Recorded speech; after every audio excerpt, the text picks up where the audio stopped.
Yes bakunzi ba PITV mumeze gute muraho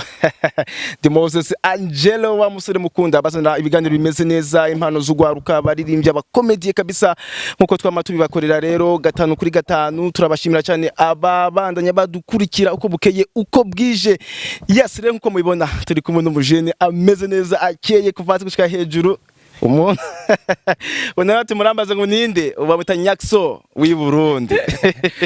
yes abantu benshi bazi Nyakso mu Rwanda umukomediye akomeye cyane ariko rero hano mu Burundi turafise umunyakso nawe mukanya kaza kutubwira byinshi kada muramutse bimeze gute man raho beze neza cyane muraho safi kabisa kuberewe man pini bisanzwe biraho nyene tu we nta bibazo ufise ibibazo n'ivyobura turi kwisi ibibazo usanga ari boku kabisa bantu uramutse kwanza bakunzi ba PITV ati Nyakso mu Burundi ninde man hey ndabasuje mwese kabisa yes Nyakso kumbure rero abatakuzi baravuga ati rero ngurinde bon benshi musanzwe ku mazina yanje nitwa Gerson ariko abantu benshi banzi ku izina rya Nyakso mu Nyakso like ku kazi muhira mu cité baga Nyakso bon ngira ngo byavuye sinzi kabisa yes rero bakunzi ba PITV ndabibutsa yuko turi kumwe na Nyakso nanje ni Moses Angelo rero ico tugiye kuganira ko uyu munsi ni ikintu c'inkora mutima gikomeye muri no misiko kiravuma kivuga ati Green Card 2025 Green Card no musaba jene benshi baravuga ati turashaka kujiburaya benshi baragiye abandi babandanya bagenda rero Green Card yaje kugira ngo ibashe kubafasha ukuntu mushobora kugenda ariko rero tugiye kuganira akamaro ka Green Card abayikina mbega bigenda gute ndetse nibindi maza kuvyumva no kuri Nyakso kwizina giyo turaza kurigaruka kugira ngo atubwire kuntu yise Nyakso ngaha mu Burundi tutabona ibikorwa vyiwe yes Nyakso rero tuganire kuri Green Card 2025 kwanza abantu tubwire iyo bavuze Green Card abantu bumva iki bon benshi Green Card tutarinze tuja kure surtout ku batabizi gose bumvise Green Card bumva directement kuja hanze ico nico cambere ukivuga gusa Green Card bumva kuja America kabisa ya mugabo mu bisanzwe Green Card ni tombora ni tombora ikigwaho na leta tubizi ku Amerika ni ya Canada irabaho rero musanzwe Green Card ni tombora iyo ubikinye ugatombora donc ukaba selected ubu ufise amahirwe yo kuba woronka visa yo kuja muri Amerika yes rero kubera iki rero abashene benshi ari bavuga ati dukine Green Card nk'ubugiye ku ma bureau aho bariko barandika n'abajene benshi wibaza kari kubera iki mu bisanzwe muri bivuga ati biraharawe hadiri bivuga ngo biraharawe mu bisanzwe ubu hari ikintu kiharawe surtout cyo kwitwa mu diaspora iryo ni izina rya mbere ubu banakumvise diaspora cyumwe ngo ufise valeur kuntu irenze n'uri mu Rwanda yitwa mu diaspora n'uri mu Rwanda no ngaha muri Kongo hari umuntu umwe yagiye aho muri Kongo muri ibuvira si hafi ya Gatumba neza cyane like agarutse yaza atavuga n'ikirundi cizamana diaspora n'ikirundi ntiyaragishobora kuvuga neza diaspora kongore rero ahanini benshi igituma birukira hiyo ahanini ni rya zina kwanza kumva ati umuntu yaragiye hanze and then benshi babagiye kurondera ubuzima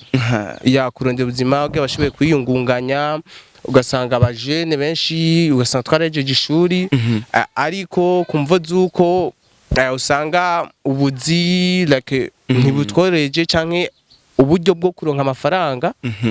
bagahitamo rero kuja kurondera ahandi mu bindi bihugu kandi yaziko ari navyiza kabisa yes tuko turaraba mu bushakashatsi bwakozwe biraboneka yuko Green Card yatanguye guhera mu myaka y'igihumbi kimwe amajana 1990 kugeza uyu munsi rero benshi bariko baragenda ariko ngaha mu Burundi bimenyekanye ko benshi bariko baravyijukira ndibaza nko guhera mu mwaka wa 2020 aho izi nzira ya Serbia itanguye niho benshi bahumutse bavuga ati Green Card natwe tuze gupasa ama chance wibaza kari kubera iki bon benshi novuga ati impamvu ubu batanguye novuga ati kubyijukira first of all benshi ntibari babizi mu ivyo bihe biheze n'ababimenya Jean wasanga baca bavyibikamo ntibabibwira abandi ariko ubu bivanye nuko bamwe bagiye barabona uko abandi bagenda like bakumva iterambere hariya kandi ubu novuga ati ikintu citwa media caragutse sico kimwe no mu iyo myaka yahera bakoresha tororiro ya bakoresha twa tuntu nyene tutumva nawe ama Android canke ama media je muri 2016 ya bije vuba cyane rero ubu green card ikintu bita kwamamaza benshi iki kintu ca green card bakimara kutangura kuza barakibona bamwe bagenda andi bagira iki barabajije ati bigenda gute aho biza gutuma rero baca babijamwe ari benshi ni kubera ko ubwa mbere na mbere kumva zuko ari tombora nta mafaranga menshi bisaba genre gupasa nungu kuja kugerageza amahigwe usanga atanze mbari 5000 canke 7000 akaja kugerageza amahigwe usanga umengo ni ibintu vyoroshe genre kubera ko umva na opportunity birimwo kabisa ya kumbure rero umaze kutubwira uko ama chance akunda kugaragara ariko rero Jason hari kintu nama nibaza Nyakso w'i Burundi usanga umuntu mu Burundi arafise akazi kandi kamuhembe amahera menshi cyangwa afise ntuzenya nka company muha amahera kusanga nawe akene kuba kwitwa mu diaspora akone ko kwitwa mu diaspora valeur yako uyisigura gute akandi ko kwita mu diaspora niteka ya nako reka mvuga ati niteka kuko ubwa mbere na mbere no vuga ati ibintu hari ukuntu bigenda birarutana kabisa urumva uburyo bugenda burarutana kuko ino iwacu tumenyereye umuntu afise $100 idolari jana zonyene hari ku mutwe wa George Washington kanya kanoti kamwe yego abafise aha mu Burundi inoti zishika kuri presque majana 3 plutôt inoti 30 nkuru z'igihugu zirarenga amana tutimagine zirarenga ho oya aho dufatiye kuri ntuze dufatiye kuri yo kuri bank kabisa abafise inoti zishika kuri 30 nkuru z'igihugu ndadai na gasore mu gihe afise inoti urumva rero nako nagateka kuko nabivuze hanini ni kwa gushaka donc bwa butunzi gushaka bwa buryo bwisumbuye nawe ashike kugwega abandi bageze ko situ kugira ashobore gushika ku vyipfuzo vyiwe byinshi kandi novuga ati mu mwanya atari muremure cyane nkuko yobishikako ariko arakora vya bintu yarari mu ngaha kabisa rero ku bajene bashobora kugenda hari abamaze kugenda nubwo benshi mengo ntavyo baratahura neza bakaronka ubuzima hariya muri Leta Zunze Ubumwe za Amerika ugasanga barabeshije imiryango yabo ariko kandi hariho n'abashaka kuja kugira ngo kumbure ngo bemegwe n'inkumi bagarutse ngaha itwe nabo nyine kara diaspora bakomeye we nk'umujene Nyakso w'i Burundi urevuga kwiki bo ahanini abagenda bavuga ngo kugira bemegwe n'inkumi izo ngahe wacu novuga ati barihenda barihenda c'est vrai bamaze gushikayo bakagaruka baza bemewe kuko turanabizi ubu kabisa inkumi yumvise mu diaspora iraguruka ariko novuga ati no kwihenda kuko kugira inkumi zikwemere ubwa mbere c'est vrai nubwo imico yatitutse igikuru ntibiva ku mafaranga wo bufise cyangwa ku buryo wo bufise oya ahubwo ikwemera ariko wumvo z'umutima wiwe cyangwa se uko akwiyumvamo kabisa suko gusa bagenda kurondera amafaranga c'est vrai abo ndabankoraja ahubwo bagenda ari benshi kuko mu nyuma nibo bazogaruka bateza imbere igihugu cacu ama etage two tubona duga menshi n'aba diaspora amazu meza uburyo bwinshi donc igihugu hari ukuntu gitera imbere iyo urwaruka rusohotse yes kumbure rero ivyo vya green card bavyita tombora niho kubetinga abajene benshi n'umunsi barabetinga gusa sabajene gusa n'abantu bakuze babonye ko atakazi ari kubetinga muri iyi minsi heze Leta yavuze ati igomba kubihagarika kandi nawe uri umujene tumaze kubona mu mabeti uravuga kwiki uramfashe kugize cha beta uramfashe kabisa bon kukintu cyo kubetinga face nubwo bavuze ngo Leta igomba kubihagarika bwa mbere sindabibona ico cete cyangwa se iryo tangazo ati turabona ati ngo mwebwe ngo murahomba ngo babajya amafaranga menshi. Oya umva hajya buri muntu wese abafise ukuntu abafise uburyo bwiwe bwo gushiramo imitahe. Uretse guhombera muri bet tubona benshi batwara amamiliyoni n'amamiliyoni mu rudandazwa urwo kudandaza ibintu n'imuziki ariko bikarangira bahomvye. Ndetse ngo nibirimba ngo barahomba. Ya nibirimba amashirahamwe yo y'ubuya yaha karabaye. Ndakubwiye ubu mu mashirahamwe ja kuraba hajya mu gasho muri mu mpimba kuri ntuze donc mu busho bwinshi usanga benshi bari arabaheranya amahera y'amashirahamwe kabisa urumva kandi muba mwashize hamwe muri benshi rero ku kintu ca bet sinovuga ngo kirahomba ahanini nkuko green card ari tombora niko na bet ari tombora kabisa rero mu gihe upavenye gukina donc ushoboye gukina ya bet ugashobora kuba woronka amahigwe novuga ati yo kuganya yo gutsinda twama twabonye benshi babeshejweho na bet kandi batunze bafise ibintu n'ibintu mugabo kandi nkuko amahigwe hatara ya bose hari gushobora kuja gukina bet ugasanga urahomvye kabisa nk'umujenero umaze gukina wewe ivyo gubetinga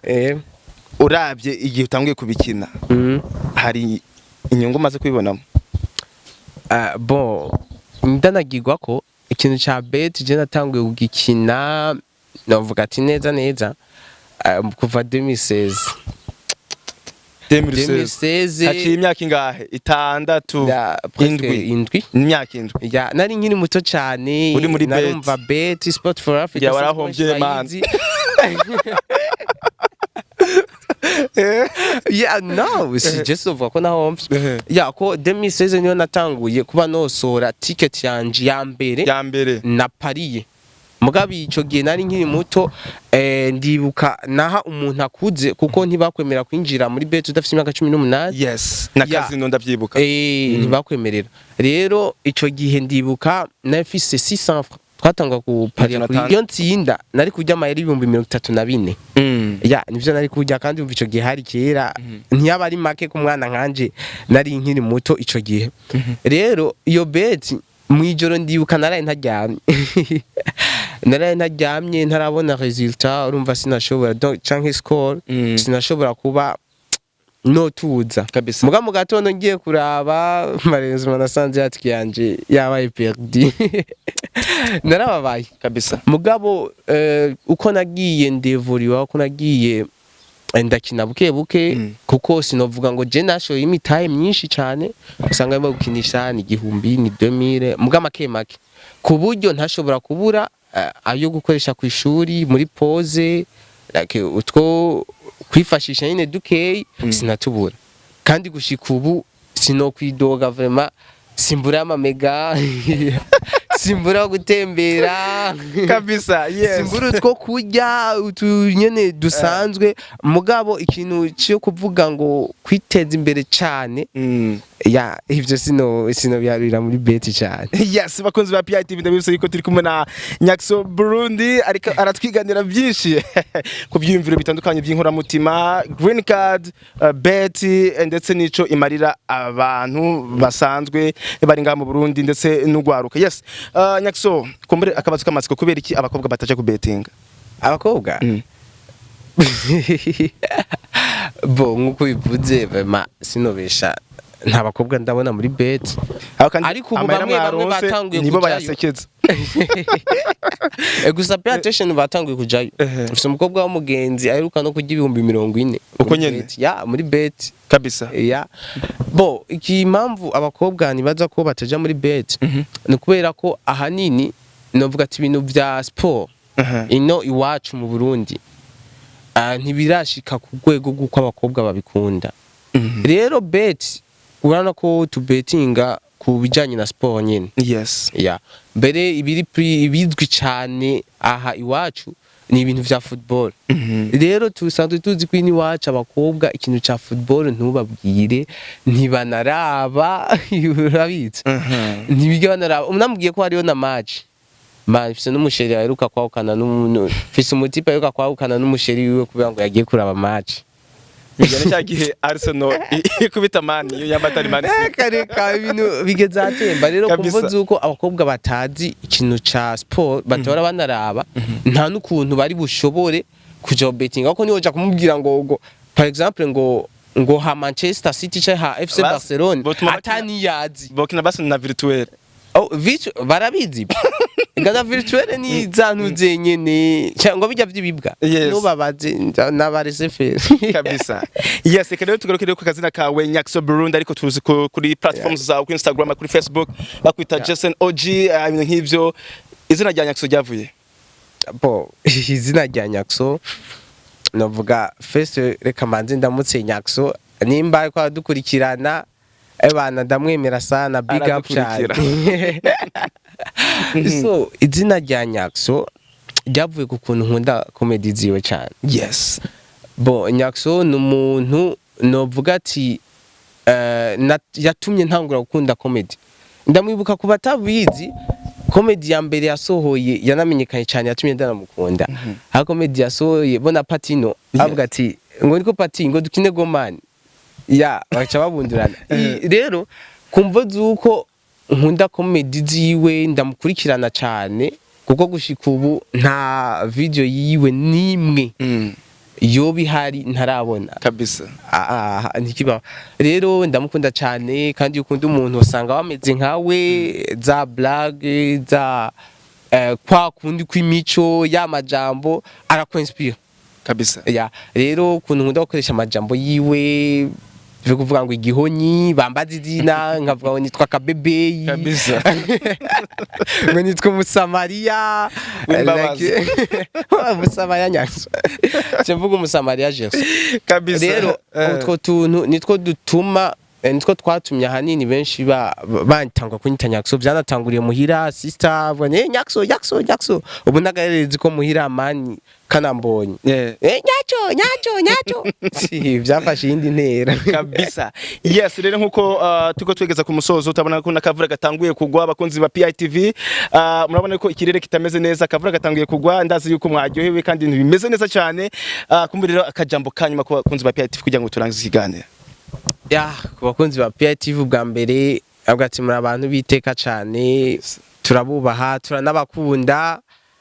kuko numukomeza kudushigikira kuri TV yacu Peace International TV canke PITV. Yeah. So ijambo rya nyuma ndabashishikarira gukomeza mugira s'abonner no kugira partage na j'aime kuri video zose za PITV no kugira subscribe kuri YouTube channel ya PITV. Yes, rero bakunzi ba PITV te kumena Nyakso w'i Burundi mugire share nkuko yamaze kwibabwira muri kumwe na Moses Angelo. Dushimire producer wacu Marley Foden Pro yareka dufata amaju n'amasana kugira ngo abashikire 5 kuri 5. Mr Nyakso, bye bye, ciao. Yes Nyakso, kumbure twagomba turangiza ikiganiro hari kibazo c'inkora mutima. Tumaze iminsi tubona nawe wandika abantu bifuza gukina green card kabisa 2025. Kumbure wobabwira nimero ya telefone adresse aho bogutora byogenda gute? Ya bo biroroshe kubo vyo kundira kuri Facebook boca kuri Gerson NG canke kuri nimero sanzwe canke WhatsApp bashobora kundondera kuri nimero 68 majana 318 ijana na 94 canke se 68 318 194. Yes, kumbure benshi baratinya akabeyi akabeyi kameze gute man? Bo biroroshe ntibizimvye general koroye cyane gose ya kuko no gufashanya mu bisanzwe ku 4,000 ndagukorera neza atakibazo dosiye yawe nkagura urupapuro ruriko ntuzeya yose kabisa. Bakozi ba PITV nimuze mutwange kwa Nyakso Burundi.